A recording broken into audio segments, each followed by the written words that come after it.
उधर ही उसका खेत था।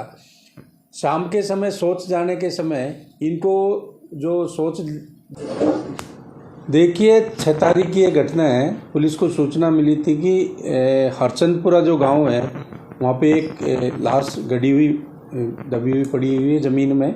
इस पर हमारे एसएचओ साहब, सीओ साहब, एडिशनल साहब वहाँ पे मौके पर पहुँचे थे और मिट्टी हटा के जब उसमें हमने देखा तो वो जो मृत जो बॉडी थी वो राकेश जाट निवासी हरचंदपुरा की थी।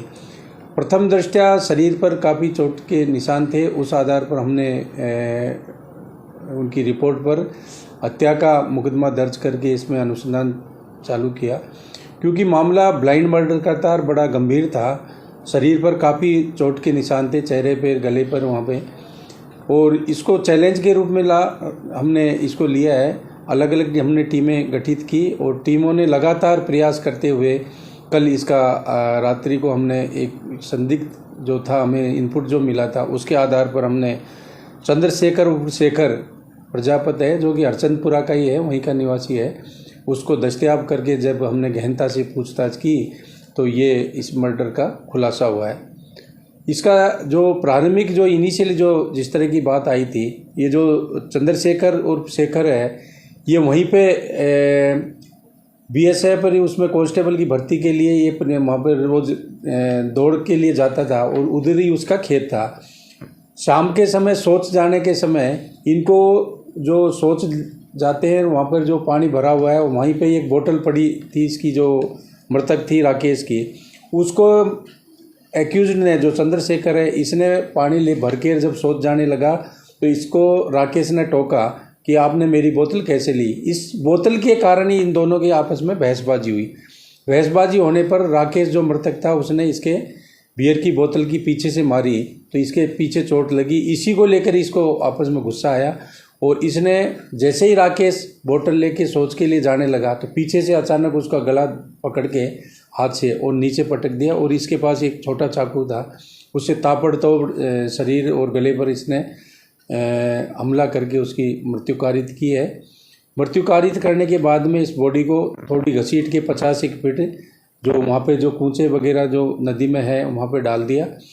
फिर वापस ये घर आता है। घर आने के बाद में वापस मौका पाकर वहाँ पे गया और जो जहाँ पे इसको इसने गाड़ा था वहाँ तक इसको घसीट के लेके गया। फावड़ा भी साथ में अपने वहाँ से लेके आया था और गाड़ने के बाद में सुबह जल्दी करीबन 3 बजे वापस गाड़ के बॉडी को और वापस घर आके सो गया।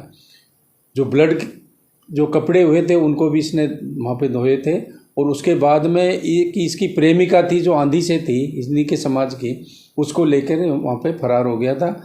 पुलिस को शुरू में भी काफ़ी संदिग्ध लगातार कई एंगल पर अलग अलग से हमने इस पर काम किया था और हमारी टीमें लगातार इसमें काम कर रही थी और टेक्निकल आधार पर लास्ट में जाके ये वारदात का खुलासा।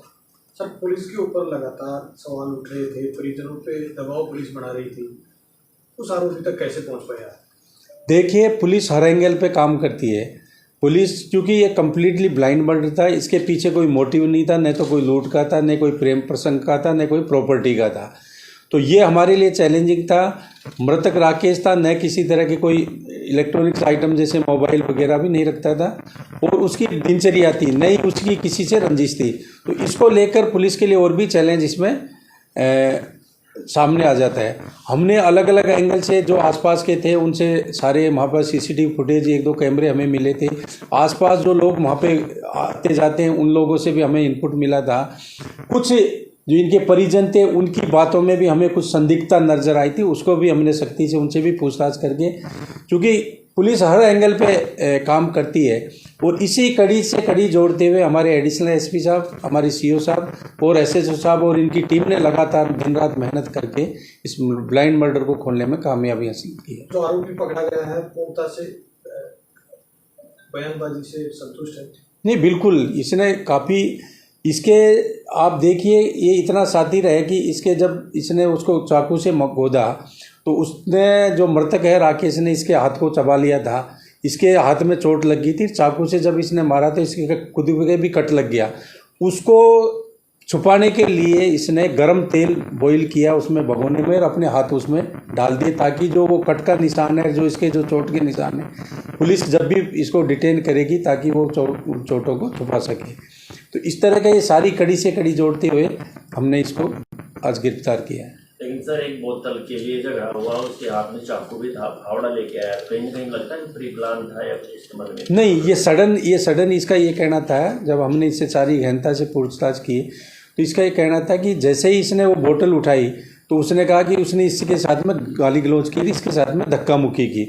धक्का मुक्की करने के बाद में इनकी इस चीज़ को बोलचाल हुई कि भाई बोतल कोई भी ले सकता है, लेकिन उसने इसके साथ में बदतमीजी की तो इसके थोड़ा सा इसका सिर ठनका, और क्योंकि ये छोटा एक चाकू था जो हमेशा जेब में रखता था ये, तो उसमें आवेश में आकर जैसे ही इनके आपस में धक्का मुक्की और मारपीट की नौबत आई तो इसने उसे गले से पटक के नीचे डाल के और ताबड़तोड़ चाकू से हमला कर दिया।